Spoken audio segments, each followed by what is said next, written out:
خلق السماوات والارض بالحق، اس نے آسمانوں کو اور زمین کو پیدا کیا ہے پرپزفل، با مقصد، حق کے ساتھ. تعالی عما یشرکون، وہ برتر ہے، بہت بلند ہے اس شرک سے جو لوگ کر رہے ہیں.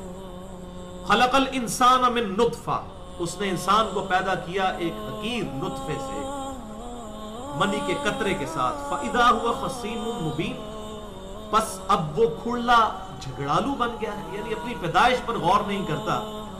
ایک گندے قطرے سے اس کی پیدائش ہوئی ہے اور وہ اللہ تعالیٰ کے بارے میں جھگڑتا ہے اور اللہ تعالیٰ کی ایگزسٹنس کو چیلنج کرتا ہے، یا گاڈ کو مانتا ہے تو گاڈ کی نہیں مانتا. اپنی پیدائش پر تو غور کرے. وَالْأَنْعَامَ خَلَقَهَا، اور چوپایوں کو بھی، جانوروں کو بھی اسی نے پیدا کیا.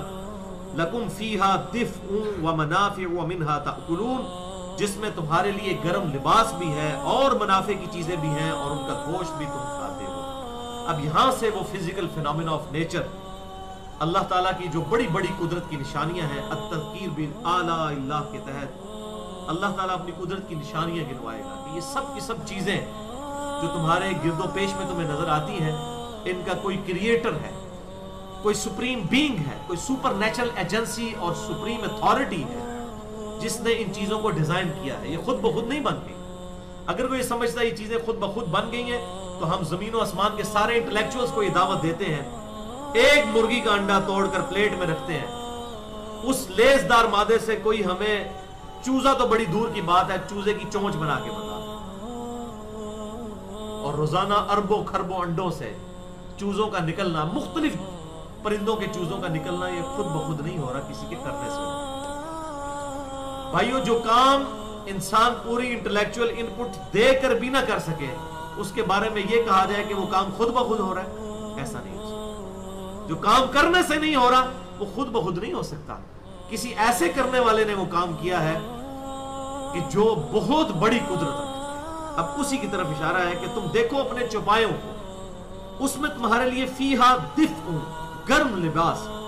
اب یہ دمبے کی جو اوپر سے کھال اتاری جاتی ہے، جو اس کو شیو آف کیے جاتے ہیں، اس کے بال، وہ گرمائش کے طور پر اس سے کمبل بھی بنائے جاتے ہیں، جیکٹس بھی بنائی جاتی ہیں. اور پھر خود ان جانوروں کی کھالیں جو ہیں چمڑے کی فارم میں، وہ بھی گرم لباس کی فارم میں پوری دنیا کے اندر آج بھی استعمال ہوتی ہیں. وَمَنَافِعُ وَمِنْهَا تَأْكُلُونَ، اور بھی اس میں فائدے ہیں. اور سب سے بڑھ کر یہ کہ ان چوپایوں کا تم گوشت بھی کھاتے ہو. پروٹینز جو ہیں وہ انہی چوپایوں سے حاصل ہوتی ہیں. میٹ جو ہم اس کا استعمال کرتے ہیں انہی سے حاصل ہوتی ہے. اور منافع بھی ہیں اور اس سے بھی فائدے حاصل ہوتے ہیں، وہ آگے جا کر ذکر آئے گا. وَلَكُمْ فِيهَا جَمَال، اور ان جانوروں میں جب ان کو چرانے کے لیے تم لے جاتے ہو، اس میں تمہارے لیے زیب و زینت بھی ہے. حِينَ تُرِيحُونَ وَحِينَ تَسْرَحُونَ، جب تم شام کو چرا کر انہیں گھر لے کر آتے ہو اور جب صبح چرانے کے لیے لے کر نکلتے ہو، تو ایک سینس آف پراؤڈ جو تمہارے اندر آتا ہے، ایک زینت ہوتی ہے. یعنی جو گڈریا ہوتا ہے اس کے ارد گرد جب 100-150 بھیڑیں چل رہی ہوتی ہیں تو وہ ایک فخر محسوس کر رہا ہوتا ہے. تو اللہ تعالیٰ فرماتا ہے یہ جو زینت جو اللہ تعالیٰ نے تمہیں یہ فخر عطا فرمایا، کیا ایک بکری ہوتی ہے اس سے پھر کتنی بکریاں آگے بن جاتی ہیں اور ایک ریپروڈکشن کا سلسلہ شروع ہو جاتا ہے. یعنی بکری انسان کو خود بنانی پڑ جائے تو بنا سکتا ہے کوئی انسان. اور کس طریقے سے اللہ تبارک و تعالیٰ اس کی نسل کا سلسلہ ریپروڈکشن کا شروع فرماتا ہے. تو اللہ تعالیٰ فرماتا ہے جب تم شام کو واپس لاتے ہو اس کو چرا کے، اس وقت بھی اور صبح جب لے کر نکلتے ہو، تو کتنے فخر کا سامان تمہارے لیے اس کے اندر ہوتا ہے. وَتَحْمِلُ أَثْقَالَكُمْ، اور یہ جانور تمہارا بوجھ بھی اٹھاتے ہیں. إِلَىٰ بَلَدٍ لَمْ تَكُونُوا بَالِغِيهِ إِلَّا بِشِقِّ الْأَنفُسِ، اور یہ ان شہروں تک تمہارا سامان اٹھا کر لے جاتے ہیں کہ جہاں تم پہنچ نہیں سکتے ہو مگر یہ کہ بڑی مشقت کے ساتھ، اگر یہ جانور موجود نہ ہو. آج بھی پہاڑی علاقوں کے اندر ایون جو ہماری فوج بھی ڈپیوٹ ہوتی ہے، انہوں نے بھی دیکھے بڑے بڑے خچر اور گھوڑے رکھے ہوتے ہیں، اسی پہ سامان لے کے جاتے ہیں. اب ہر جگہ تو سڑک بنائی نہیں جا سکتی، اتنے مشکل راستوں سے انہی جانوروں کو استعمال کر کے ان کے اوپر سامان لاد کر لے کے جایا جاتا ہے. اسی طریقے سے ریگستانی علاقوں میں وہاں پہ گاڑی چلانا تو بڑی مصیبت ہے، تو وہاں پر اونٹ اللہ تعالیٰ نے ایسی اس کے لیے ڈیزائننگ فرمائی ہے، 1 مہینے تک وہ پانی بھی اپنے معدے کے اندر سٹور کر لیتا ہے. 1 महीने तक पानी पीने की उसे जरूरत ही नहीं है, बगैर पानी पिए वो सामान उठा के चल सकते हैं। इसीलिए हम उसे कहते हैं रेगिस्तानी जहाज। तो अल्लाह ताला ने पर्टिकुलर इस ऊंट का जिक्र किया, अफलम यंजुरूना इलल इबिल कैफ खुलिकत, क्या तुमने नहीं देखा कि हमने इस ऊंट को कैसे बनाया है, इसको देखो कैसा डिजाइन किया है, इसके पांव कितने चौड़े चौड़े बनाए हैं, जिसकी वजह से बड़ी आसानी के साथ रेगिस्तान पे चल सकता है। घोड़ा तो नहीं भाग सकता रेगिस्तान में, वो तो थक जाएगा, उसके तो मसल जवाब दे जाएंगे घोड़े के अगर आप उसको रेगिस्तान पे चलाएं। ये ऊंट ही है जिसको डिजाइन किया गया और वो अपनी प्यास में भी कंट्रोल कर सकता है। तो अल्लाह ताला फरमाता है ये सारी चीजें हमने डिजाइन की हैं और तुम्हारा ये सामान उठाकर दूसरे शहरों तक ले जाते हैं ये जानवर, जहां तुम बड़ी मुश्किल के साथ पहुंचो अगर तुम्हें खुद उठाना पड़े। इन्न रब्बकुम लरऊफुर रहीम, बेशक तुम्हारा रब बहुत मेहरबान है और रहम फरमाने वाला है। यानी उसने उसके रहम की ही एक आप समझ लें तजल्ली है कि अल्लाह ताला ने इंसानों की खिदमत में इन जानवरों को लगा दिया है और इंसानों के ताबे कर दिया।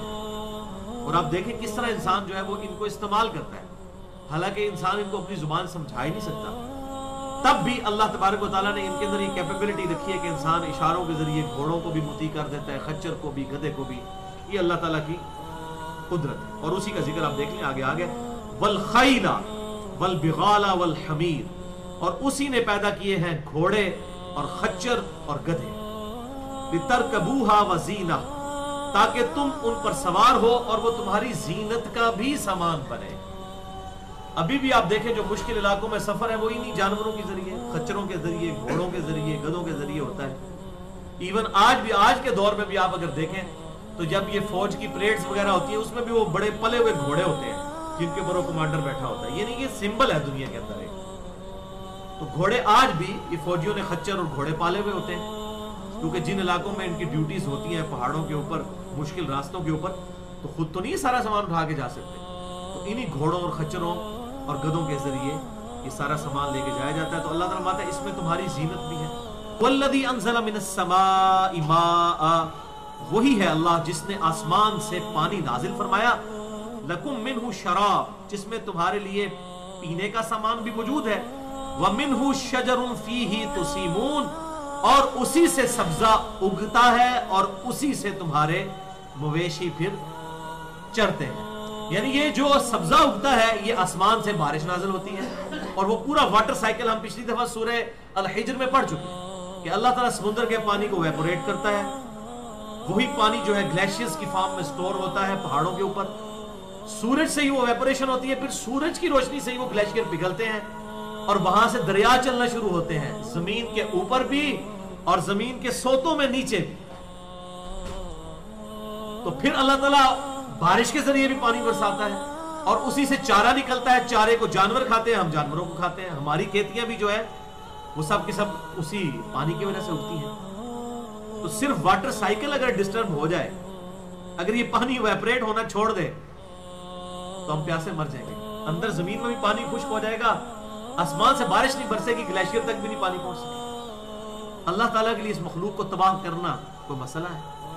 युम्बितु लकुम बिहिज़ ज़र्अ, और वो उगाता है तुम्हारे लिए खेतियां इसी पानी के जरिए से, बस जैतून, और जैतून को भी। अब जैतून बड़ी मुबारक चीज है, इसका तेल भी इस्तेमाल होता है, इसका फल खाया भी जाता है। वन्नखील, और खजूर, वल अअनाब, और अंगूर, व मिन कुल्लि थमरात, और हर किस्म के फल इसी जमीन से इस पानी के जरिए उगते हैं। इंसान हैरान हो जाता है। सूरतुल नाम में अल्लाह ताला फरमाता है कि इन फलों के ऊपर, इनके पकने के ऊपर गौर करो, एक ही पानी है जिससे तुम सैराब करते हो, साथ साथ दरख्त लगे हुए हों। ये कभी नहीं होगा कि आम की गुठली आपने बोई है तो उसमें से अनार का दरख्त निकला है, नहीं, उसमें से इतने ओबीडियंट हैं ये दरख्त, जो बीज आप बोएंगे उसमें से वही चीज निकलेगी, इतनी ओबीडियंस। अल्लाह ताला फरमाता है कि जैतून, खजूर, अंगूर, फिर सूरह काफ में आता है खजूरों को तुम देखो किस तरह तह बतह लगी हुई होती है। आप कभी खजूर के गुच्छे को उतार के देखें, यानी अगर वो गुच्छे में से एक एक खजूर अलग कर दी जाए तो दोबारा उस जगह पे लगा नहीं सकता इंसान उतनी परफेक्शन के साथ, और कितनी बुलंदी पे जाके लगी हुई होती है, फिर उसके अंदर क्या मिठास डाली है। अल्लाहु अकबर कबीरा वल्हम्दुलिल्लाहि कसीरा व सुब्हानल्लाहि बुकरतम व असीला। सुब्हानल्लाहि व बिहम्दिही अदद खल्क़ी व रज़ा नफ्सी व ज़िनत अर्शिही व मिदाद कलिमाती इन्न फ़ी ज़ालिका लआयतन लिक़ौमी यतफ़क्करून। बेशक इन तमाम कुदरत की निशानियों में हिदायत है, इनमें निशानियां हैं उन लोगों के लिए जो तफक्कुर करते हैं। अक्ल ना होवे तो मौजे ही मौजा, अक्ल होवे तो सोचे ही सोचा। अगर कोई शख्स अपना इंटेलेक्ट और अकल इस्तेमाल कर ले तो फिर उसके लिए बड़ी सोच है कि ये सारी चीजें अगर बनी है किसी मकसद के तहत। मैं अक्सर कहता हूं कि भैंस दूध देने के लिए अल्लाह ने बनाई है ना। जब भैंस दूध देना बंद कर देना और डॉक्टर इसको लाइलाज कर दे तो सीधी मझ जी है ना वो कमेले पहुंचती है, अगले दाड़े गोश्त आ जाता है। भैंस भी अपना फंक्शन ना सही परफॉर्म करे तो ज़िबा खाने चली जाती है। अगले दिन उसका गोश्त जो है वो कोड़ी दामों मार्केट में बिक रहा होता है। हालांकि भैंस की तो बड़ी कीमत होती है। इंसान को भी अल्लाह ताला ने किसी मकसद के लिए पैदा। अफहसिबतुम अन्नमा खलकनाकुम अबसा, इंसान क्या तूने ये गुमान किया हमने तुझे वैसे ही फजूल पैदा कर दिया है? व अन्नकुम इलैना ला तुरजाऊन, और तुझे मर के हमारे पास नहीं आना। भाइयों, जिसने हमें हमारी मर्जी के बगैर पैदा किया है वो हमारे साथ कुछ भी करने पर कादिर है अगर हमने उसकी ताबे फरमानी ना की तो। उसी की पनाह लेनी है और उसी की तरफ रुजू लाना है, उसी के सामने सर तस्लीम खम करना है। लेकिन ये इसके अंदर निशानियां उसी के लिए जो अपनी अकल को इस्तेमाल करेगा। वसख्खर लकुमुल लैल वन नहार, उसी ने मुसख्खर कर दिया है रात और दिन को तुम्हारे लिए। कैसा काम में लगाया है? दिन के वक्त हम अपने मामलात को चलाते हैं, रात के वक्त आराम करते हैं। इंसान कितना मुफलिस और लाचार है कि हमें 24 घंटे के अंदर एक दफा जरूर नींद पूरी करनी होती है। कभी इसके ऊपर गौर तो करें? हमने कभी गौर नहीं किया। हमारी मशीनरी फेल हो जाए अगर हम 24 घंटे के अंदर एक दफा नींद पूरी ना करें। ज्यादा 48 घंटे जाग लेंगे, इससे ज्यादा तो नहीं जाग सकते। यानी नींद लिए बगैर हम आगे परफॉर्म कर ही नहीं सकते, इतने लाचार हैं। अब आपको आयतुल कुर्सी समझ आएगी। ला तअखुजुहु सिनतुन वला नौम, अल्लाह ताला को ना कभी नींद आती है ना कभी ऊंघ आती है। अब ये बात तो बड़ी नॉर्मल सी है, लेकिन इसके ऊपर गौर करें। एक समुंदर पिन्हा है इस बात के अंदर कि इंसान जो इतना बड़ा मुतकब्बिर बन जाता है और समझता है पता नहीं मैं क्या चीज हूं, वो 24 घंटे के अंदर एक दफा नींद ना पूरी करे तो उसकी मशीनरी काम ही नहीं कर सकती। और वो अल्लाह है, billions and trillions of year से उसने पूरी कायनात को चला रहा है और ना उसे नींद आती है ना ऊंघ आती है। वो मोहताज ही नहीं इन चीजों। तो उसी ने रात और दिन को मुसख्खर किया है तुम्हारे लिए। वश्शम्स वल कमर, और चांद को भी और सूरज को भी, सूरज को भी और चांद को भी उसने मुसख्खर कर दिया। कैसी खिदमत में लगा है। एक सेकंड में 50 करोड़ एटॉमिक बम के बराबर एनर्जी इसमें से रिलीज होती है। और ये सिर्फ एक सूरज है जो आप देख रहे हैं, जिसकी वजह से हमारी जमीन के ऊपर जिंदगी आबाद है। इस तरह के 300 अरब सूरज हमारी गैलेक्सी मिल्की वे के अंदर मौजूद है। और फिर ये 300 अरब जो सूरजों वाली और स्टार्स वाली गैलेक्सी जो है, ये सिर्फ एक गैलेक्सी है। इस तरह की 250 अरब गैलेक्सीज इस कायनात के अंदर अभी तक नासा की लेटेस्ट रिपोर्ट के मुताबिक दरियाफ्त हो चुकी है। इतना बड़ा फिगर है कि साइंटिस्ट कहते हैं कि समुंदर जो जमीन पे समुंदर के किनारे पर रेत के जर्रे हैं उनकी तादाद उतनी नहीं है जितनी कायनात के अंदर सितारे हैं। वन नुजूम मुसख्खरातुम बिअम्री, और सितारे भी उसी के हुक्म के पाबंद हैं। इन्न फी ज़ालिका लआयात, इसमें है निशानियां अल्लाह ताला की कुदरत की। लिक़ौमी याक़िलून, लेकिन उनके लिए जो अपनी अकल इस्तेमाल करेंगे। अब आपको जुमला समझ आएगा जो मैंने शुरू में बोला। God is the only explanation of all the physical phenomena of nature in this universe. God he explanation है। आप किसी भी चीज को डीप डिग करना शुरू कर दें, अच्छा चीजें बुलंदी से जमीन की तरफ आती हैं, क्यों? Due to gravity. कशिश सकल की कुव्वत जिसे हम उर्दू में कहते हैं, उसकी वजह से चीजें ऊपर से नीचे की तरफ आती हैं। ये ग्रेविटी क्यों है जमीन के अंदर? तो साइंटिस्ट कहते हैं कि जमीन चूंकि मैटर है और मैटर की ये खुसूसियत है कि वो चीजों को अपनी तरफ खींचता है। हम कहते हैं ये मैटर की खुसूसियत क्यों है, तो बस फिर आगे साइंटिस्ट हाथ उठा देते हैं। वो कहते हैं it is physical phenomena of nature, ये कुदरत का कानून है, इसको हम बदल नहीं सकते। تو ہر چیز کے پیچھے ریزن جو ہے وہ گاڈ ہے، اللہ ہے ریزن جس نے ان ساری چیزوں کے اندر یہ کیپیبلٹی رکھی ہوئی ہے۔ جو ماننا چاہے گا نا بات، اسی کے لیے نشانی ہے۔ ویسے تو میں نے آپ کو کہا نا، عقل نہ ہوئے تھے موجے ہی موجا، عقل ہوئے تھے سوچے ہی سوچا۔ جس کی عقل ہے وہ تو سوچے گا، عقل نہیں ہے، اس کی طرف تفکر نہیں کرتا، تو وہ تو پھر اس طرح الٹپ زندگی گزار کے مر جائے گا۔ اس کو وہ کہے گا بس یہ خود بخود ہی ہوتا ہے، ہم دیکھتے ہیں برسات کے اندر بارش ہوتی ہے، اس کے بعد سبزہ نکلتا ہے، یہ سب کچھ خود بخود ہو رہا ہے۔ لیکن ذرا سا سوچنا شروع کرے گا تو یقین کریں ڈر جائے گا۔ میں جب کبھی بھی تربوز کاٹتا ہوں نا، یقین کریں خوف طاری ہو جاتا ہے کہ ایک اتنا سا بے قدر بیج ہم نے زمین میں بویا، اس میں سے اتنا بڑا تربوز نکلا، اتنی موٹی اس کی کھال، ڈارک گرین کلر کی، پھر اس کو کاٹیں تو اس کے اندر ریڈ کلر کا گودا، اور اس میں مٹھاس۔ زمین کو آپ چاٹ کے دیکھیں کوئی مٹھاس نہیں ہے، ہاں نمکین ضرور ہوگی۔